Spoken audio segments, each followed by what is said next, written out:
after that session this morning, I was cooked.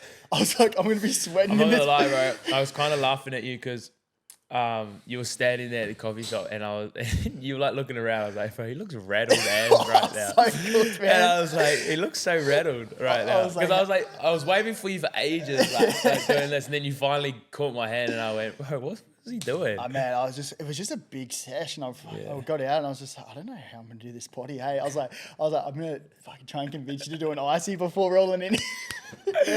Nah, I'm going for it, bro. A little icy, little repo, and we're flying. All right, here we go. Piece to camera. Let's see how we go. Welcome back to the Keegan and Company podcast. For those who are new to the show, my name is Keegan Hipgrave. And guys, if you haven't already, could I get you to jump over, give us a little like and subscribe on whatever platform you listen to this podcast on, whether it's Spotify, Apple, YouTube. It's a great way for us to enhance the podcast and have some cracking guests like I've got on today. In this episode, I'm joined by one of my really good mates, a professional rugby league player for the Brisbane Broncos and New Zealand international player, Jordan Riki. How are you, brother? Hello, Keeks. My big dog, my big man. Mate, thanks for making the drive. How you feeling? How's the morning been? Nah, good, bro. Good. We caught up for a coffee this morning, had some good chats. We hooked into a nice bath. It's currently, 33, 34 outside at the moment. Bro, it's so hot outside. It is hot. Even when we were sitting having a coffee this morning. Yeah. Because I trained early. You made the drive down. I was like, bro, I don't know how we're going to do this. We got no aircon in this place. For those who are listening, we're in my parents' living room. Start sweating mid potty. Bro, when I did one with Kalen, I picked him up from the airport and we rolled straight into like mid-afternoon, like maybe like a 1 or 2 p.m. And bro, it was hot. It was so hot. He's sweating, I'm sweating. They've got no AC in here. We didn't have the ice bath to cool the body temp down beforehand. Yeah. But beautiful morning. Gold Coast turned it on. So good, eh? So good. It's been very up and down lately, eh? Yeah. I reckon I've noticed that with Queens, like ever since moving here, like you always hear about how hot the summer is, but no one really talks about like the storms that come out of nowhere. Yeah. I'd never really wrap my head around that, eh? Would you ever move to the Goldie, do you reckon? 100%. Yeah. It's too good down here, bro.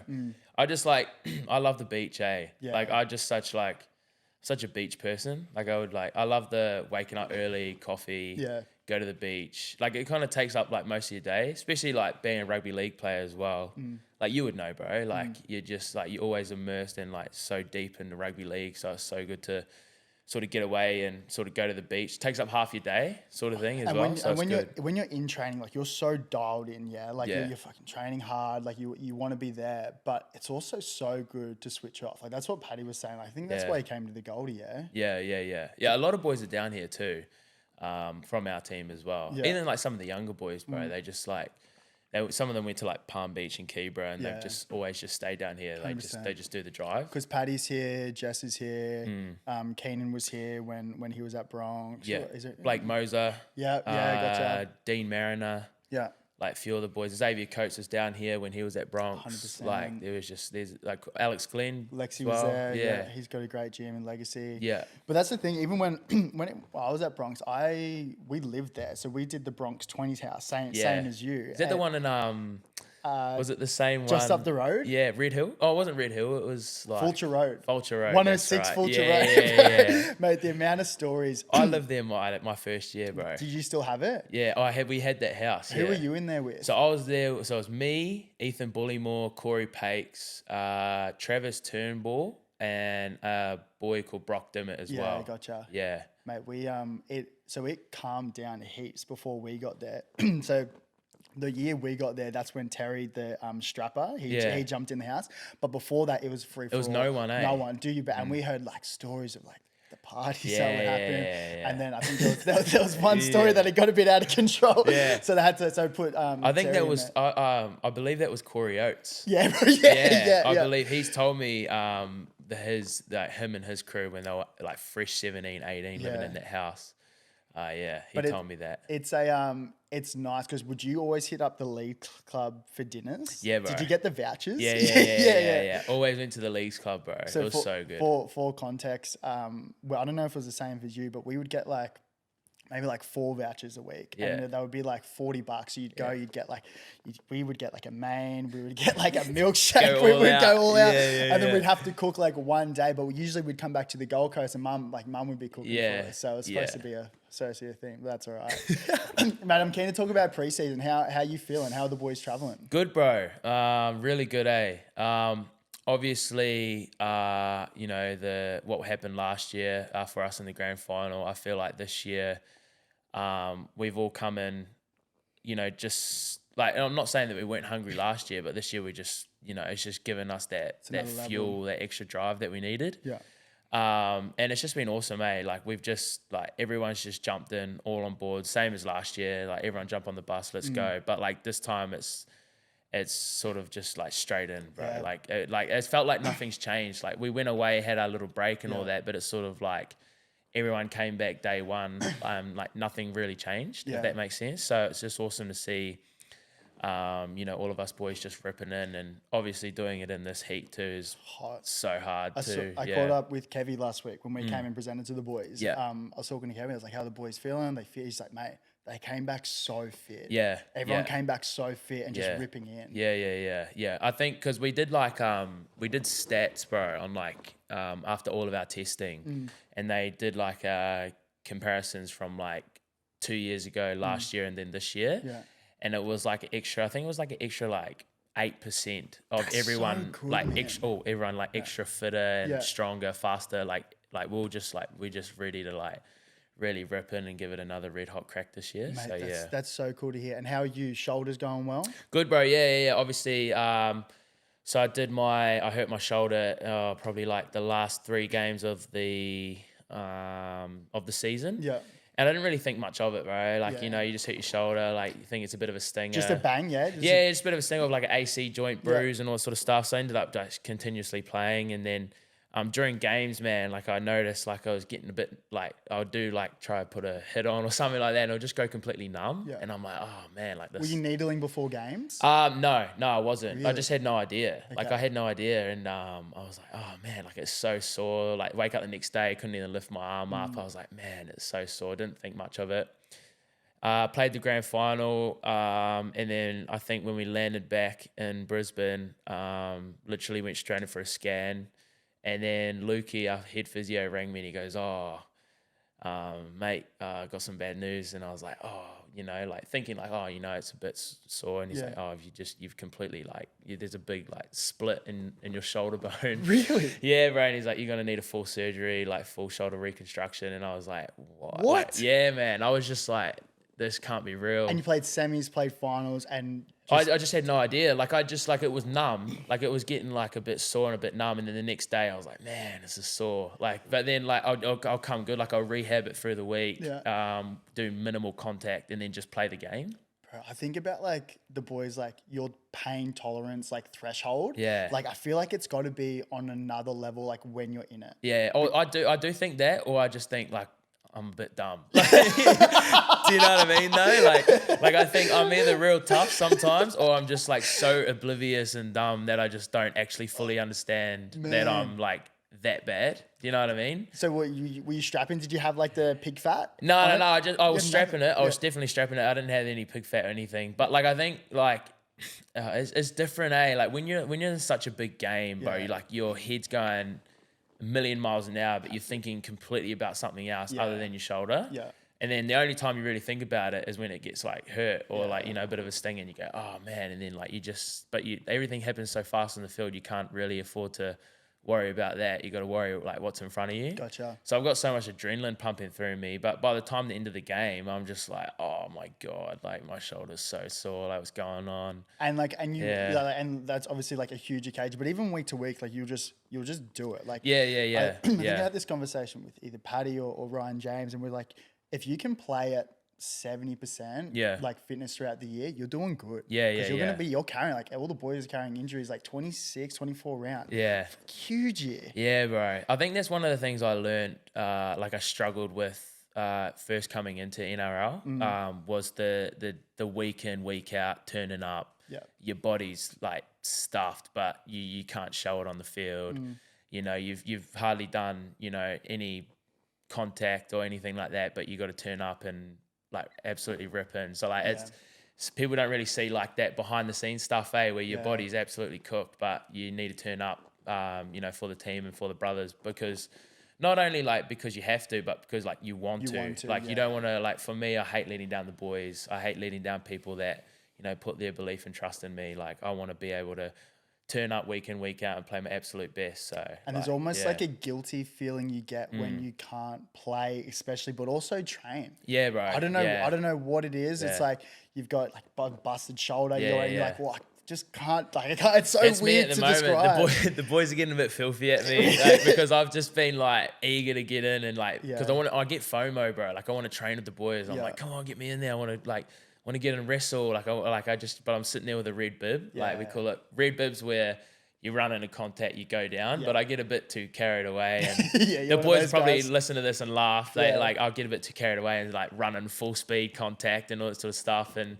I don't know. It's just the sort of trainer and person I am. Like I like to train my absolute hardest and like sort of thing. So it is kind of hard and frustrating because like the physios and all that are telling me to like pull it back, but I'm just like ready to get in there and excited. So yeah. Are you will you be right for round one? Yeah, bro. You going for it? So I seen the surgeon a couple of days ago now, and had another CT scan and just seeing if the bone, because I've got a few screws in there, so just seeing if like the bone like molds over the screws and all that sort of stuff. Yeah. And it's looking pretty good. So I got another scan another 2 weeks, and I think that will finally like either let me know if I can play round one, but I'm really gunning for round one at the moment. Especially man, like big topic around like the game, like Vegas. Yeah, man. Like that's got to be such a cool thing. Are the boys talking about it much at training? To be honest, like yes and no. Like not really. To be honest, like I think media like are hyping it up more than anything. Like obviously because they have to, and they want to get big publicity and all that sort of stuff about it, which is obviously awesome for the game. Like 100%. I hope the game grows, and like I definitely do truly believe that like Americans or whoever that come watches like will really enjoy watching us play. But not really, like I think for us, because we were just like literally so close, I think that our whole focus is just to really like finishing the job, like genuinely at training. Like every day we come in, we get our briefing in the morning of what we're doing for the day, if it's defense day, attack day, skills day, like all that sort of stuff. Like we're just really honed in on that craft. What are the conversations that like Kevin, you guys are having around, I don't know, do you have certain themes like week to week, or do you have certain themes that you want to carry into the season? Are there certain things that you guys talk about? Yeah, there's quite a few things, bro. Like for us, like especially Kevy, and like just he always says like it's the Broncos way sort of thing, whereas like he's huge on like we're massive on effort areas, like he always tells us, he's like every time we're sitting in the room and all that sort of stuff, he's like like genuinely sitting here, he looks, you've been in our like media room, bro. It's like when we're watching film and that, like he'll sit there and he'll be like, I can just like, he goes, I get goosebumps sort of looking at like how much talent's in this room. But like he always like says like that's only going to win you so many games. Gotcha. Like he's always so big on that. He always has been since he's took the head coach job at Broncos. He's like, talent only gets you so far. He's got so much talent in this room, but it's really the hard work and the repeat efforts, the back-to-back stuff is that's the Broncos way sort of thing. And he always just like really like drives that into us, and it's awesome, mate. It's just really so cool. But that's been passed down from players and generations. But we were having this conversation this morning at coffee with the guys that we used to look up to, especially the guys that you used to play with. Like who are the guys that you kind of, I don't know, clung to or like got, obviously you have respect for, but that you were learning from? Who are the boys that you looked up to? Yeah, so like through? From our convo, like I remember when I first started, I had I had Sammy for a bit, Sammy Thaiday when I first started. I was just fresh 17 or just turned 18-year-old, and I had Matt Gillette as well, and then Lexi as well. But I think like Sammy was sort of like I think he retired or just retired as I first came in, so he was still hanging around the club doing a bit of training, but like also doing his own thing as well. So I had Gillo and Lexi. Huge. And man, just seeing those boys and like what they do like off the ball as well was like crazy. Like, they were such good players, like great players. And You know, obviously for the club, you know, they're legends at the Brisbane Broncos, those two. So to watch them and to learn off them, it is just awesome. And, you know, someone like Gillo, like, he just really just put his head down and got the job done. Yeah. And then Lexi's exactly the same, man. Yeah. Like, Lexi just put his head down, just got his job done. You know, nothing, you don't have to be the flashiest, you know, player on the field, but you just got to be there for back-to-back efforts, keep turning up. But the thing you said this morning when we were talking about, it ties into like the effort areas, is like the kick chase, like the kick chase, which is so like, it's so cool to say, like, because how did that come about? Because that was something that wasn't really talked about beforehand. Nah, yeah, I know. So it's always funny. Like, so I remember I was watching the All Blacks with my housemate, Jonty Hansen, and he's gonna hate me saying this, by the way. Yeah. So his dad is Steve Hansen, the All Blacks coach. Gotcha. He's won, he's pretty much royalty in New Zealand, like.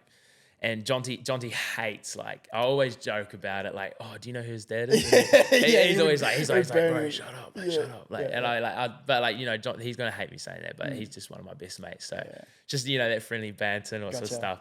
So I remember me and him, bro, were watching the All Blacks game, and I remember like Damian McKenzie like put like this bomb up, and he just, you know how in like rugby they bomb it up and then they chase it hard, and they'll either chase it hard and contest for it, or wait for them to catch it and just smoke him. Bang. Like perfect timing. Yeah. And not arrogantly, but in my head I went, man, I could do that. Like, you know what I mean? 100%. I was like, bro, I could do that, bro. I could do that. And I remember saying to Jonty, I was like, bro, I could do that. And he's like, what do you mean? And I was like, nah, I genuinely think I could do that, bro. And then I was explaining, I was like, bro, Adam Reynolds, my half, one of the best kickers in the game. If he puts it up, like really good, like on a dime, like we were talking about earlier this morning, if he gets it perfectly in my running channel of or my defensive channel, bro, I'm gonna literally go in there flying, but time it. Yeah, have to. And like obviously I got pretty lucky, and then I remember I think I did it like round 2 or something like that. And after that, bro, like the boys were frothing. Kevy was frothing. Kevy came to me after the game. He's like, mate, you're doing that every kick chase. Like, he's like, you got to do it. Like, I don't think you understand like how much that helps like our team. Yeah. And I was like, I didn't really think much of it. I was like, oh yeah, okay, like keep doing it then. And then I think I noticed like after round 5 or 6, bro, like we started getting a lot more red line sets, like forcing the other team like kicking out of their 40. And like obviously yardage in rugby league's massive. Yeah. Like it's all about where the ball is and all that sort of stuff. So if I can get down there and work my butt off, you know, doing that, then it helps our middles out, helps our back 5 out. And then you get someone like Walshy, who's out back and he's catching it on our 30-40 meter line. Mate. And he's got that much room to burn. Like, bro, he's that quick. But it's like risk reward. It's like, especially you got Reno who will put it on a dime, like you said. Like if he's on like in their 10, even if it's a meter out, if they're a meter off their try line or they're in goal, you pull them in goal. And like worst case, it's like it's a red zone. Like it's a red line set. Yeah. But you just got to time it. Yeah. I think the coolest thing about it is like everyone jumped on board with it. Yeah. Like, so I'm not saying like I'm the creator of it, but like I once I started doing it, then I think we all sort of sat down and like sort of realized like how important it was. And then, bro, like everyone started doing it, like Selwyn, Katoni, like on the other side, it was Ezra, like Capes was already doing, you know, really good kick chase as well. And he does really good escorts on the way back. So like just stuff like that, just stuff like off the ball is like, we really like pride ourselves and obviously call it the Broncos way sort of thing as well. So But mate, it's so cool that you're taking the sort of the lead at the moment. Like you had Gillo and Lexi and Semi Thide who you'd all learn from, but now you got younger crew looking up to you now because you're the back rower, like you're almost number 1 back rower now. It's like, so weird, eh? How cool is it? Like what's it like having younger kids? Because I imagine there's probably a lot of train and trial, a lot of younger guys coming in. Like they're probably asking you questions. How's that? It's buzzy, bro. Like, cause I've just been so used to like one thing my mum always told me, bro, is like be a sponge. Like I've always like asked questions. So like Sammy, Gillo, like especially Lexi. Like when I first came in, like Lexi was like the number. He was the captain at the time. You know, he was like the number 1 back row at Bronx. So like I would just like live in his back pocket, really, like call him my big bro. Yeah. So like I was asking him so many questions, like, oh, what do I do here? What do you think I should do? And then when he retired, Capes came along, and then, you know, Capes being a premiership winning back rower, like I was asking him stuff, like what do we do, all sort of stuff. And, you know, seeing like stuff that he did off the ball as well, that like I tried to adapt and put into my game too. So like, it's pretty crazy now that like after, you know, Capes have left to the Warriors, you know, we got Brendan coming through who's played a handful of games, but like, I think it's weird me being like the back rower at the club when I've been so used to learning off everybody else. And it was so weird, because like this preseason I've like really noticed it, where like I've had a few people ask me like, a few upcoming back rowers, like, oh, what do you reckon I should do here? And I'm just like, oh, like they get a bit like put on the spot. I'm like, oh, well, this is what I do, but like if you want to add your flavor to it, bro, like you do that, like, you know what I mean? But like, I don't know, I just always say like, it's obviously communication, huge. It's like the number one thing is like just who you're talking to, your 3-man, your 5-man, you know, inside and out. So gotcha. But then you obviously got people like Paddy, for example, and then Reno as well. Like, you know, it's so strange. Like Paddy's only a year older than me, but like it's like he's been playing forever. 300-400. He's got such an old head on him. I was gonna say that he's an old head, bro. But even like our one of our old coaches, Craig Hodges, it's the exact same about Paddy. Just that, mate. He just, when he came in, I was like 18. I was just an old head. He's just a mature old head. But he's just such a footy head though. But like him and Reece Walsh, like at the club. Like, don't get me wrong, I love rugby league. Like I love it. But those guys like love. They're nerds. Rugby league. They're nerds. Bro, so like I'll be sitting there enjoying my massage, like, you know, trying to relax, you know, get the body rub going and all that sort of stuff. But they'll just be sitting there watching film after film after film, and I'm like, bro, like just take an hour off, enjoy the massage. And then, but Paddy's like, nah. Like, and I was just, but that's just who he is. And doesn't leave the club. No, I remember he lives at the club. He lives there. I remember we did a day with Billy last year, a couple of years ago, and he was like, I was driving in, I got in there early, and he was doing a run beforehand. I think it wasn't a main session. I think it might have been optional. Anyway, he was training beforehand. We came in, obviously saw all you boys, did the day, great day. And then he's still there, like, after we're leaving. He just doesn't leave the place. Yeah, some people are different, Like, some people just absolutely live, breathe rugby league. And, like, some people do, but they also enjoy getting away too. Because, like, if they sit in it too long, it sort of, like, gets a bit too much. 100%. But, like, for him, like, Paddy and Reece, those two, bro, just, like, walk around with their phones, just rugby league. And I'm just like, man, like, I couldn't do that because, like, my head would explode. Right, me like, too. You know what I mean? I'm with you. Brother, mate, I'm keen to rewind a little bit and talk about growing up in New Zealand. Mate, what was it like growing up for you? Where are you from? What was the Rikki household looking like? Oh, it was good, man. It was good. You know, my mum single raised me for most of my. So I come from a massive family, a pretty big family. So my koro and my nan, koro in Māori means granddad. So they had 3 girls and 1 boy. So my mum was the oldest, Janelle, and then we had Tamara and Luana, and then the youngest was Nathan. And then they obviously, all of them went off and had their own kids. So, like, our family's just getting bigger and bigger and bigger. And then my koro, my granddad, he came from a huge family as well. And then so did my nan. So, like, you know, our Christmases and family get-togethers are pretty big. Pretty big and chaotic and very loud. But it's cool, man. It's like, so, yeah, my mum had me at a reasonably young age. She single raised me for most of my life. My biological father, he just wasn't really around, bro. Like, he just, like, you know, like, it's obviously pretty sad. Like, you know, obviously every boy, like, wants to grow up with, like, having a father figure. But for me, bro, I was really lucky and fortunate to have, you know, my koro, my granddad around. Look up to him as, like, my father. And then I had my uncle as well, who, like, you know, they both taught me how to be a man.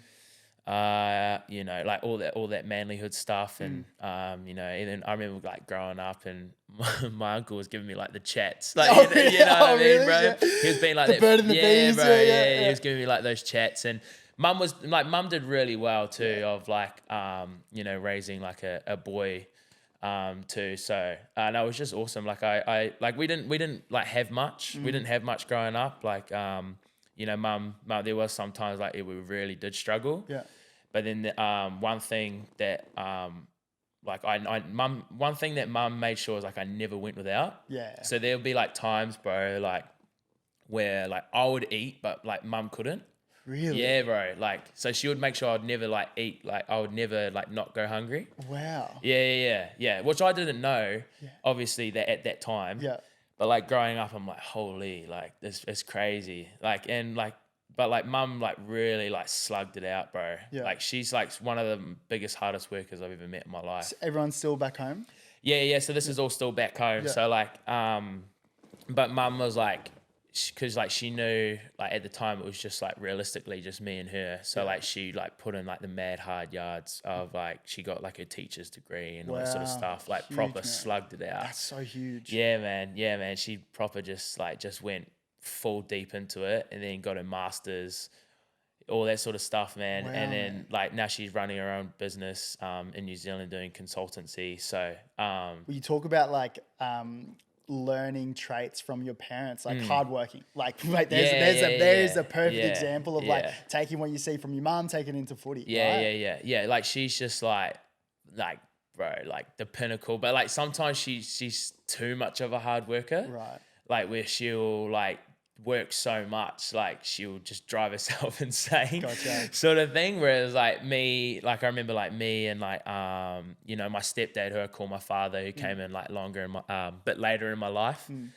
He's always like, oh, mum's flat out working again. And she knows she's guilty of it. But like she's just like, it's sort of just almost like her way of like just ripping in sort of thing. So I always try to tell mum to just sort of take a step back and just relax, like go on a holiday or something. She's like, oh, I can't remember. And I was like, come on, like you can do like 2 or 3 days, like something like that. But nah, it's just awesome, especially when mum comes over. She loves coming over and watching like those live games and all that sort of stuff. And she would be so obviously proud of what you've done and, like, and moving over. Like, how do you guys have many conversations like after the grand final last year? Like, do you guys have many chats about that? Yeah, so I've had some like pretty like mum's like probably like me and her are real close, but like so close sometimes we butt heads. Do you know what I mean? Like we're so similar. Sometimes we butt heads, and not in a bad way, but like not like in an argumentative or like all the sort of stuff ways, but like we're just so similar where we'll just be like and then like literally 5 minutes later we're over it, like you know, sort of thing. And I just remember after the grand final I was just like, oh, bro, I was just in like this hole. Like I just put myself in this hole, and like I did it to myself. And I was just like, oh my God, like I can't believe it. Like, you know what I mean? And then mum's like, you're all right. Like she's just real like that. She's real just like, you're all right. You'll be all right. Yeah. Like just it's not gonna kill you. Yeah. She's like, you're all right. Just keep stand up. Like sort of thing. Get up, keep going. Is this after the game? Yeah. Like we're all like after the game, we all went to the hotel. We were like, I was trying to have it like, you know, celebrate the year. Like we had a good year, you know. And Kevy's like, right, we had a good year, boys. Like have a beer. Like you know, all your families are here. Have a beer. I just genuinely, I couldn't. Like I don't know. Like I couldn't. It was almost like I couldn't stomach it. Like I couldn't stomach the beer. Yeah. And then mum's like, you're all right. Like you know what I mean? Just that hard. Like pick yourself up. Keep going. Like you're all right. Yeah. Toughen up, sort of thing. But she's just real.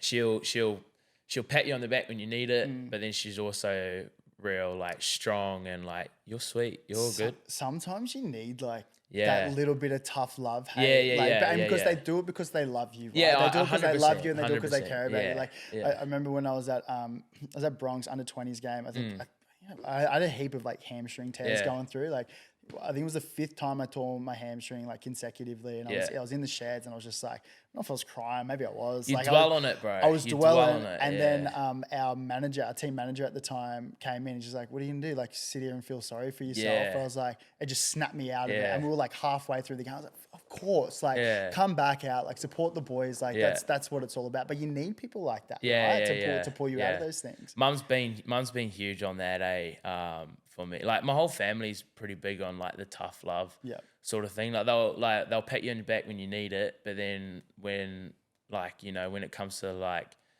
getting yourself out of something, they're sort of like, oh well, like you got yourself here, like what are you gonna do? Like you're gonna sit there and sulk and cry about it, or you're gonna stand up and fight, like sort of thing. That's like what you know, mum and like my family sort of put on me. And it's awesome too, because like they definitely keep me grounded, like so funny, like every time I go home, like it's I always tell this story, like every time I go home, like mum and dad would be like, oh, there's dishes in the sink. Yeah, come on, mate. Yeah, bro. Go, there's dishes in the sink, off you go. And you're like, oh yeah, sweet. The dishes. Bring back down to earth. Vacuum the floor. Yeah. Stuff like you that. Want to stay here for free? You're helping out. Yeah. It's just but I love that though. Like I love being able to do that, and you know, it's definitely, I always do laugh, like even when I'm washing the dishes and that, I laugh and I'm like, man, like it's so funny. Like you just like they don't really, they care who you are, but they don't care who you are, if that makes sense. Yeah. Like just because you're a rugby league player and you know, all this sort of stuff. Well, that's why old friends are so great, because they don't give a shit who you are. Like they were mates with you when you were like, before you were doing anything. Yeah, bro. It's so funny, It's crack up. Like, I get real embarrassed, bro. Like when I go home and people, like I'll be out with my mates, like having a beer or something, or we'll go for a feed or something, and someone will be like, oh, you know, can I have a photo? Yeah. And then all my schoolmates are like, oh, shame. You know what I mean? I'm like, oh, no, I'm so embarrassed right now. But I'm like, yeah, of course. Yeah. And they're just looking at me and they're just like laughing and taking the mick out of me. I'm like, oh, that's bro. nice though. Yeah. Mate, how did you go leaving New Zealand? Because you were 17 when you left to go to Bronx. Yeah. Mate, how was that transition? Bro, like, it was so hard. Yeah. It was like, my mum, I remember my mum did like her absolute best to like try prepare me for it, but like I don't think you can like really prepare for it. Not only like leaving your home, but leaving your country, friends, family, everyone into a whole new foreign environment. Yeah, it's different. Like the culture sort of shocked me a lot as well. Not in a bad way, but like just being like in New Zealand, it was just like little things, man. Like I'll come over here. You know, we got like supermarkets are different, like, oh, you know, all that sort of stuff. Like they're different names, there's different names for things, like all that sort of stuff. So I sort of like, I was rattled ass, like I was real rattled. And because like we didn't really have a lot of money, like it was also pretty hard too. Like I remember I came over with, I think I had like 2 suitcases and that was it. Yeah. So they put me in the Bronx house. Yeah. I remember I got picked up and they dropped me off at the Bronx house, and it was sort of like it was like a tough love thing that we were saying before. It was sort of like, all right, here, like sink or swim. Yeah. Do you know what I mean? And I'm just like, I'm in this house. I've never met these boys before in my life. Yeah. I don't know where the closest supermarket is. I don't have a car. Yeah. Like what do I do? Sort of thing. And I remember I finally got to the supermarket and I called my mum, and I remember sitting in the supermarket for like close to an hour, bro. Just like, I don't know what to buy. Like, because you never had to do it before. I've never had to do it before. Like I was like, what do I buy? Like, and then mum's like, oh, what do you normally eat? And I was like, I had to like physically close my eyes and be like, okay, I have this. Oh, really? Like it was crazy, bro. Man. Like it was just like, it was honestly crazy. And I remember, I think mum gave me like, I can't remember how much it was, but like it was enough money to like get a few things for like groceries and all that until I could start getting it. Because you know how in 20s, bro, you got to work. Yeah. And then I think like in my 20s, I had to work, and then like maybe 1 or 2 days I was doing NRL. Yeah. And then they slowly build you in a day, and then every day and all that sort of stuff. They still do that now. Yeah. So I was doing that. And so once I started, like the club helped me get a job and all that sort of stuff. So once I was, you know, fully starting to earn a bit more money, you're okay. I was getting there, I was getting okay. But bro, for the first like 5 or 6 months, I think I was living to like, man, like maybe like $500-600 like to my name. Week to week. Like no. Like that's what I got when I got to Brizzy. It was like yeah. Like I think it was like under $1,000. It was definitely under $1,000. And I had to get groceries, like I had to get all this sort of stuff. Like still paying rent. Like yeah, bro. That was coming out of like the monthly contract. So I had to wait for my next payment, bro, to like get the thing. So it was pretty full on, bro, of like everything going on. Hey, but it'd be nice not nice, but it would be good to have like boys in the house.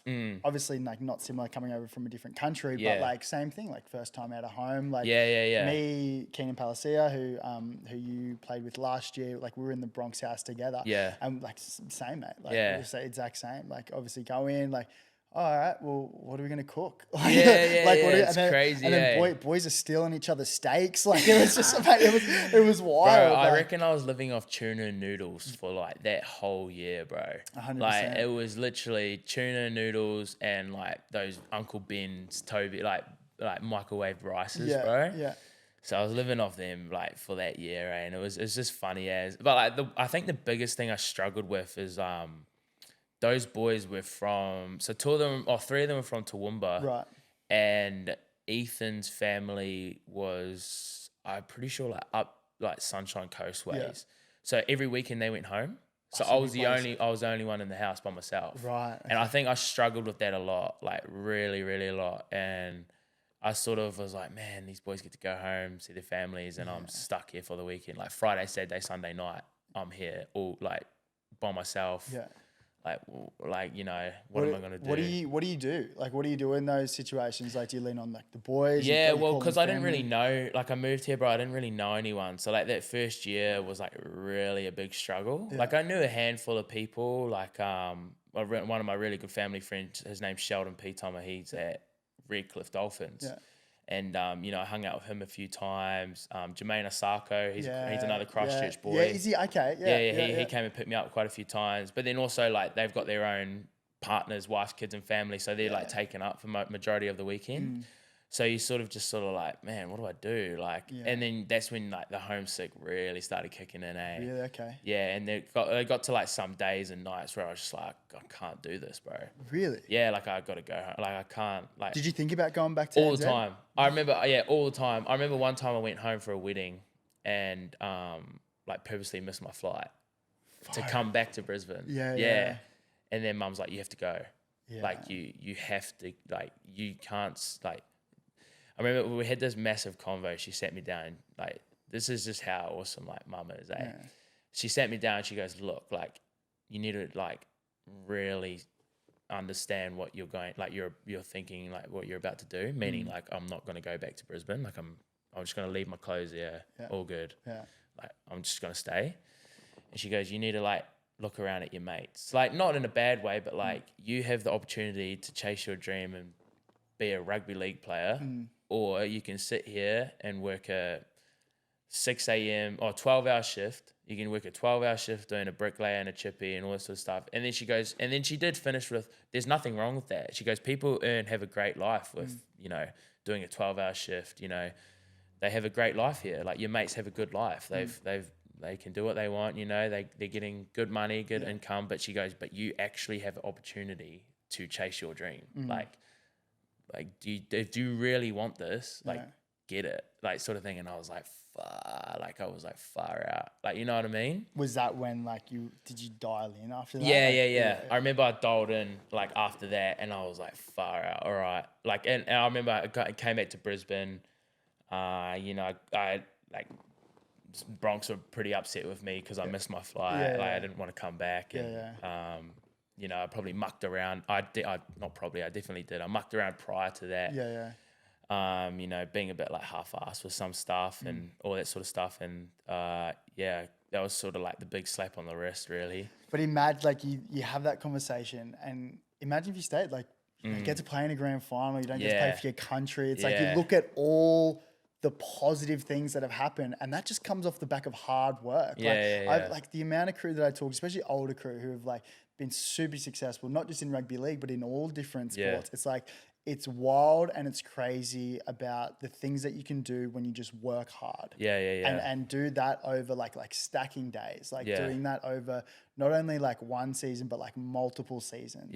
That's what I look at guys like Paddy, who was just like, just grinds it out from like since he was a kid. And now, and like, look at the success he's having, look at the success you're having. Like, and it's so cool. And it's even better to see it as mates. I nerd out about, like, I love seeing you boys, even last year, like playing in the grand final, like that's so cool to see. Like, it's so cool to see boys that you played with and you're friends with outside of footy. Like, don't get me wrong, like we meet in footy and that's great. That's why I love rugby league.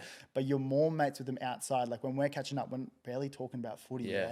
One thing about that too, I reckon that's so rare, is like seeing, like, it's rare having mates seeing you be successful, like wanting you to be successful. I remember coming through, like, you know, you think, like, growing up, you think, man, like, we're gonna be best mates forever.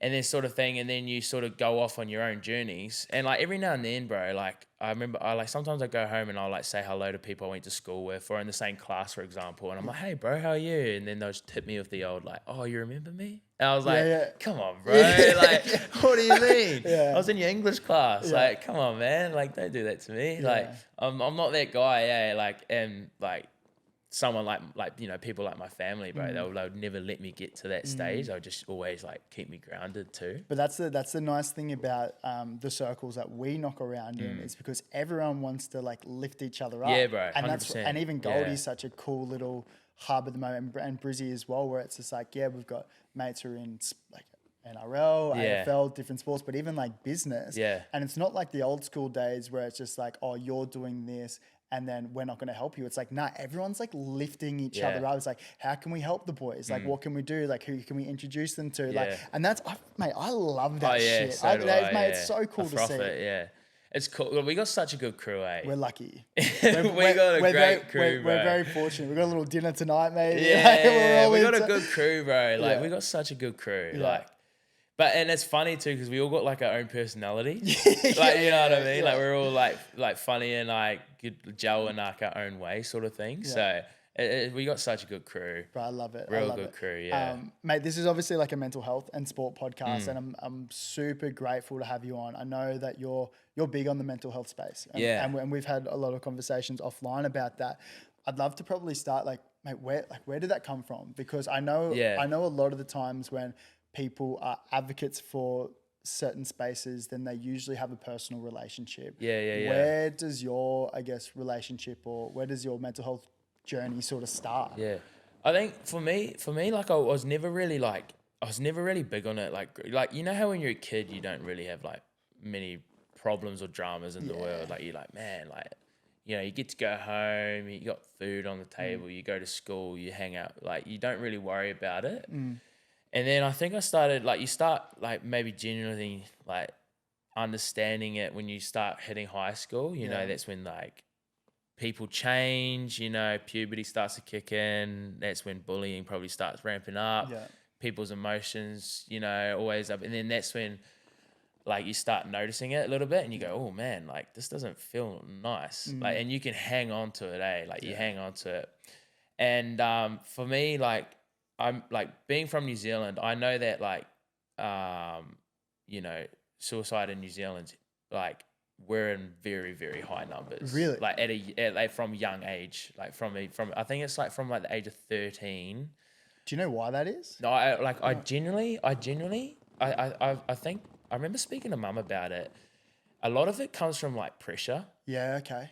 Like, and I don't mean it in like a bad way, but like, you know, and it's not like pressure from your family. It can be pressure from your family. It can be pressure from other things, you know, like you're the oldest child, you got to provide, like all that sort of stuff. So, and it's all that sort of stuff that sort of like really like hung on and stuck with me. And I had someone like really, so when I first moved over to Brisbane, like I had a really, really strong person, like he was like my big bro. He was like my brother. Like, you know, we were cousins and he was like my big brother. And sadly, he took his own life. And like, I was just like, I couldn't understand.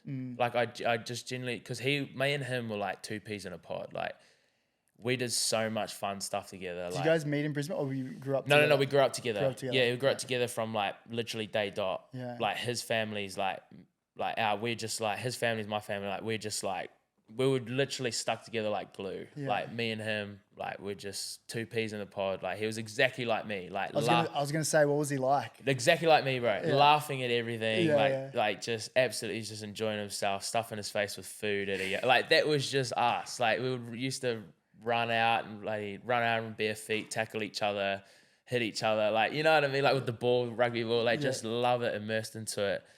And yeah, I remember like when I found out, I just couldn't like, I couldn't understand. Like I was just like, what? Like, what do you mean?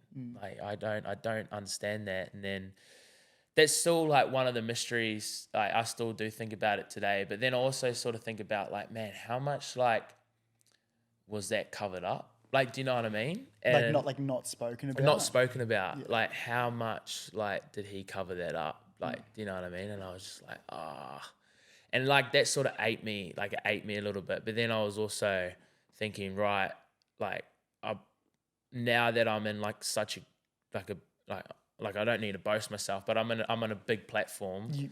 I can say, you know, like this isn't normal. Like you need to talk about it and open up. And like me and you've talked about this before. I'm guilty, like, you know, and you said it too, we're just guilty of people going, you're all right, yep, sweet. Get on with it. And we're guilty of doing that.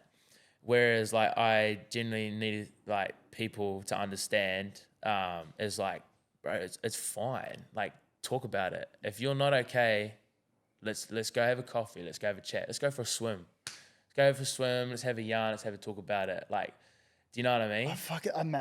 I love hearing that so much. Yeah. And it is tricky, man. Like it's tricky when, you know, what was his name, if you don't mind me asking? Sam. His name was Sam. So yeah. Sam, it's like you and Sam were such good friends and had no idea. Like, I mean, I've been in very similar situations to you where you've had best mates and you've got no idea what's going on. No idea, yeah. Because I don't know, like obviously us, like growing up, it wasn't really spoken about. We didn't really have these conversations and we were never really briefed on it. And I also love what you said. I don't think it's boasting at all, but you are like, you're in a very influential, you know, position now where you're a leader in the Broncos, you know, you play for your country, you're on a stage and you've got so many, not only young crew, but like myself, other people, like you inspire so many crew. Yeah. So for you to come on and be like, you know what, like, talking actually helps me, you know, it helps my mates, like, and it doesn't have to be like, all right, like Jordan, like I want to sit down and talk to you about this. Like, no, let's go for a swim. It doesn't have to be like that. It doesn't have to be like a real serious sit down. But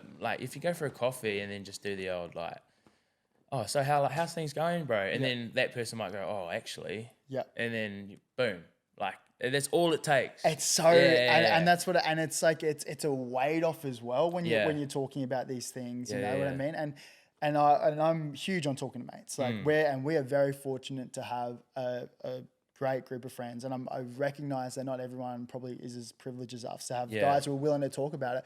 But it can be family members. Yeah. It can also be professionals, like going to see psychologists, like even going to your GP. Like you can go to a GP and get, you know, 6 to 10 free like consultations with a psychologist. Which is great. And these are the things that I had no idea growing up about. But having like a little support network that you can talk to is huge. Yeah. Is there anyone? Who do you talk to? Like, is there anyone that you lean on? Man, I think like my mum is obviously huge for me. But there's like some things like my mum she won't mind me saying this because she does know this too. Yeah. There's some things I can't tell mum, like obviously, but like bro, I think for me like. I'm very lucky to have, like me and you have had some pretty big conversations. Paddy Carrigan's another one. You know, you got Brimo. Like you were literally saying before, like our friend group are very, like we're very like quite open with each other. Like we all know what we're getting up to. We can sort of pick up straight away if that person's down or not. You know what I mean? Because we hang out with each other so much. That's like we can sort of be like, oh man, like so-and-so's not like, have you noticed he's a bit flat lately? Yeah. You know what I mean? 100%. And you'd be like, oh, maybe we should just check up on him. Yeah. Like sort of thing, you know what I mean? Like we're like that.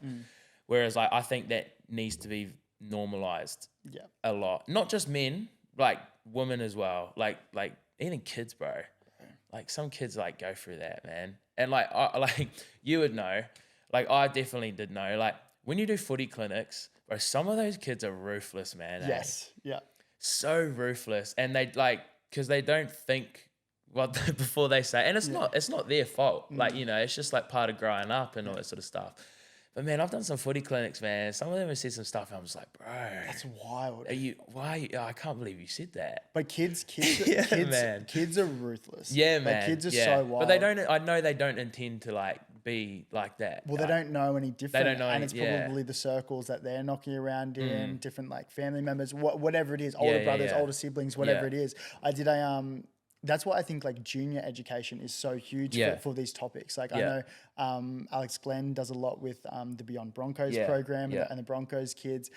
Even there's some local guys like Cooper Chapman, ex-professional surfer, Tommy Herschel. He's got this workshop called Find Your Feet, and I sat in on one of these sessions, and it's great, mate. Like we go in there, and these guys they sort of like get on the kids' level. So he's knocking around. He's knocking around with them and was just like, oh, like, mate, you could be a front rower. Like, you're a big dude. Like, and it's just like, what do you play, mate? It's just like, and then they're knocking around with him. And so they get on their level, and then they get to the point where they feel comfortable enough to talk about certain things. And I sat in this workshop with Tommy, and he was like these kids opened up about the most wild things. Yeah. And then it's crazy once you create a space for these kids where they feel comfortable. All the other kids get around them, and they're like, I didn't know, I had no idea about that. It's like the most wild conversations. And then they've obviously got psychologists and counselors there in the room with them in case something happens, or like to check up with them afterwards. But I was like, that's such a huge educational piece where it's like, so it's fully okay to chat about to your mates, to your school friends. And I don't know, I got a feeling it's changing. I feel like it's changing in the NRL. Do you see the same? Yeah, 100%. And I feel like a lot of us are talking about it. Like I'm not saying like back in the day it wasn't really huge. Like no one really spoke about it. But like now we've got so many like leaders coming through and be like, man, I struggled. Like KP, like, you know, Nico, like, you know, they're coming in and they're like superstars of the game. And they're going, I've had my mental battles, I've had my mental struggles, and this is what I did. Like, you know what I mean? I'm open, I'm here to talk about it. Yeah. Like, you know, I was struggling, but now that I've talked about it, I feel like 10 feet lighter, or 10 kilos lighter. And you feel like, how good do you feel? You know, and it doesn't have to be to everyone. Yeah. It's to your support network, it's to your mum, like it's to your mates. Yeah. 100%. No, I just think that's cool, eh? Like just being able to be like that. And like I did say before, man, like you do get stuck in that your mind's very like powerful, plays tricks on you sort of thing, where you just go, no, I'm sweet. I'm all good. But really you're like, oh, I'm not, man. Really? I'm not, man. Like, and like it just plays tricks on you sort of thing. Has there been any times over the last couple of years, like in footy or outside of footy, that you've struggled with? Of course, definitely. Yeah. But I'd be lying if I said like it doesn't, like it wouldn't. Like there's definitely been quite a few times where I've felt like my back's against the wall and I've just gone, man, what do I do? Like, you know what I mean? And then I've felt like I can be open though. I felt embarrassed to say anything. Okay. And then I've gone, man, like I'm a bit embarrassed. And then, but then you realize that it just eats you away. Like it just eats you away. And then you realize, you wake up, like you come to training, you're flat. Like you talk, like you go see people, you put on this brave face, but then as soon as you get in the car, you just feel like you're just so flat and drained.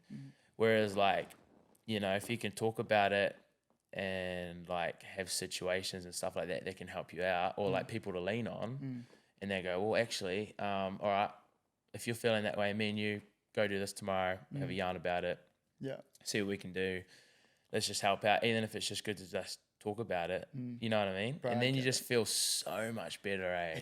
Mate, it's fully a weight off. Like we spoke about Walshy from Bronx, play welfare at Brisbane Broncos, and he gets it. Like he's doing a psychology degree, but even before that, he was our 20s player manager, and mate, it's so good to lean on. Even to soundboard with. Like mate, I finished up. I moved on from the Bronx when I was 20, so like 7 years ago, and he is still someone that I will call and lean on. Even like when I left my old job, now moving into the RLPA, like he's someone who I lean on, and just to soundboard ideas on. He is like the GOAT, bro. Such a legend. Bro, like, I've had some, like, pretty confronting and, like, tough times. Yeah. And, like, I've called him, I've gone straight to him. And I'm just like, bro, help me. Yeah. And he's just like, yeah. And he drops everything.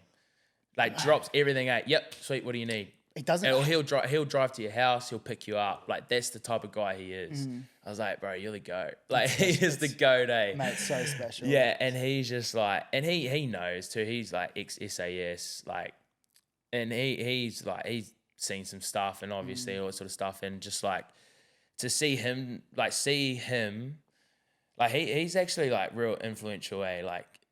And like, this is like, all the boys probably gonna roast me because like either Walshy or he's like, oh mate, you're blowing smoke up my ass sort of thing. You know what he's like. I know, bro. But he's probably, we love you, mate. We love you, mate. But like, he's probably influential, bro. Like, he's been like hell and back sort of thing, you know. And to hear him talk about like what he went through makes you just go far out. Like, if he can do it, bro, and he's like he's supposed to be this tough guy that SAS, don't no emotion, no fear. And if he can sit here and be like, man, I struggled, you'd be like, bro, like, you know what I mean? But that's why these conversations are so great. Yeah. For you to even come on like a long form podcast platform like this, just be like, fuck, I've been back against the wall. Like, I'm going through my own shit. Like, makes it almost like it validates it for everyone else. And that's why I wanted to do this podcast. And that's why I wanted to do it. Cause I was like, well, for me growing up, athletes were the most influential people in the world. They're the people who I looked up to. Like your Paul Harrigans, your Corey Parkers, Sam Thaidays, like these are guys who I looked up to. Yeah. So when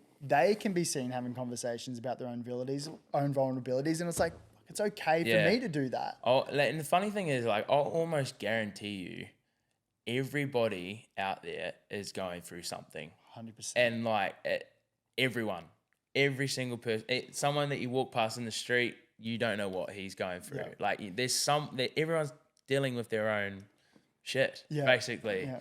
So you just got to make it normal, eh? Yeah. You just got to talk about it, bro, and lean on it, and and have mates like you. Bro, I appreciate you, bro. I do I really do appreciate you coming on. All good, bro. I know. Your time is precious, so I really appreciate you doing the drive to come to the Goldie. I'm excited for dinner tonight. Yeah, I was going to say, I'm only here because you said you'll shout me dinner. Yeah. I haven't seen my wallet, mate. Yeah. But mate, before we're ticking over an hour, mate. Before we do wrap things up, is there anything else that you'd like to touch on before we wrap it up? Man, it's a good question. I don't know, eh? What do you want to know, bro? What do you want to know about me? I don't know. Well, mate, I know you. Yeah, I was going to say, you know quite a lot. I was like, what can we bring up in this podcast? A lot of it will keep it PG. But mate, no, to be honest, mate, I'm just so proud of like everything that you've done over the last couple of even your story of coming over from New Zealand by yourself, like being raised by a single parent. I imagine that's tough, and then coming here by yourself, learning that whole thing, and to see where you've been to where you are now. And mate, I look at you as someone who's such an inspiration, not only in the footy world, but in like everyday life, you know, like, and you'll have so many, like not even young crew, but like myself, like looking to you for advice, looking to soundboard ideas from, mate, I'm just super grateful to have you on. I love where your head's at. I can't wait to see what the Bronx boys are going to do next year. Yeah, but I'm excited. I think that's going to be really exciting. But mate, no, thank you. That's probably it from me. I'm pumped just to have you on, bro. Nah, thanks for having me, bro. It's like, it just feels like a normal yarn. It just feels like us just catching up again. Like, well, it's an excuse to catch up. Yeah, that's why I love these chats. Like even sitting around this morning, I was just like, mate, this is just like a normal chat. Even parents' living room, like sit down. I was like, imagine we had a little glass of wine here, like. Oh, bro, we'll go down way different rabbit holes. Me and you put a bottle between us, a bottle of red, bro. Oh, we'll be diving in some rabbit holes. I feel like the camera batteries would probably run out before we finish up. But mate, thank you so much. I appreciate you, bro. Nah, thank you, my bro. I appreciate it. That was so sick. Oh, mate.